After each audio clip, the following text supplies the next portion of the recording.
আওয়ামী লীগ কোনো রাজনৈতিক দল না। Awami League is a criminal enterprise. আমরা রাজনৈতিক দল।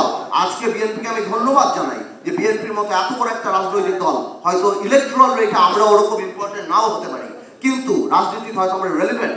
আজকে বিএনপি 31 দফা করার সময় আমাদের সাথে কথা বলেছে, আমাদের কাছ থেকে অনেক ধরনের অ্যাডভাইস নিয়েছে।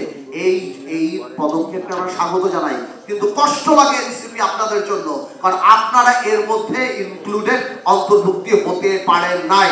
আপনাদের দম্ভ, আপনাদের অহংকারের জন্য।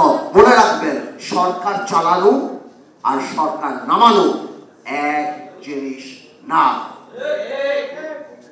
আজকে ইউনুস সাহেব, আপনাকে আরেকটা কথা বলি, আপনার অ্যাসেট কি? You are not a politician. আপনার অ্যাসেট ইন্টিগ্রিটি, আপনার ক্রেডিবিলিটি, আপনার অ্যাসেট। আজকে যখন আমরা দেখি আপনি ইউনিভার্সিটি আদমের লাইসেন্স নিচ্ছেন, আপনি ইউনিভার্সিটির লাইসেন্স নিচ্ছেন, আপনার অনেক কিছু মাফ হয়ে যাচ্ছে। আপনার ওখানে যে উপদেষ্টারা বসা, সেই উপদেষ্টারা রাত্রেবেলা এনসিপির সাথে বসে, সেখানে বসে কোন কফি হাউসে বসে সবকিছু ঠিক করছে। আপনার মন খারাপ, আপনি পদত্যাগ করতে চান, সেই জিনিস আমাদের জানতে হবে এনসিপির নেতা নাহিদের কাছ থেকে। এটা আমাদের জন্য লজ্জাকর ব্যাপার।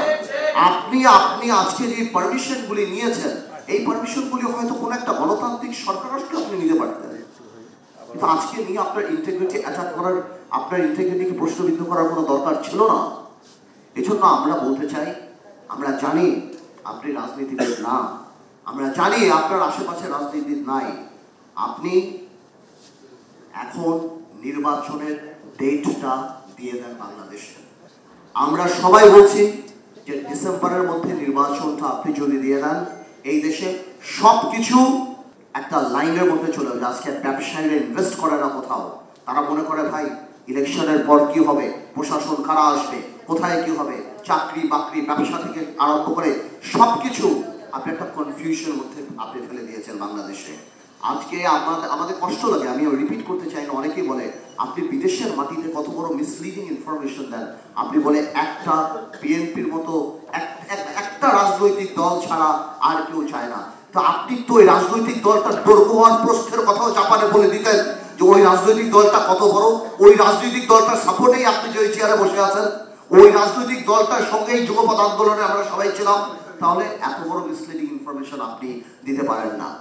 আমরা জানি নির্বাচন দিলেই সব সমস্যার সমাধান হবে না, নির্বাচন দিলেই সবকিছু শেষ হবে না, বাট নির্বাচনেই জনগণকে ক্ষমতায়ন করার একমাত্র, এবং নির্বাচনেই বাংলাদেশের সবচেয়ে বড় সংস্কার। আর বাকি যা সংস্কার সেটা সময়ের ব্যাপার। ইউনুস সাহেব 17 বছর বাংলাদেশের মানুষ ভোট দেয় নাই।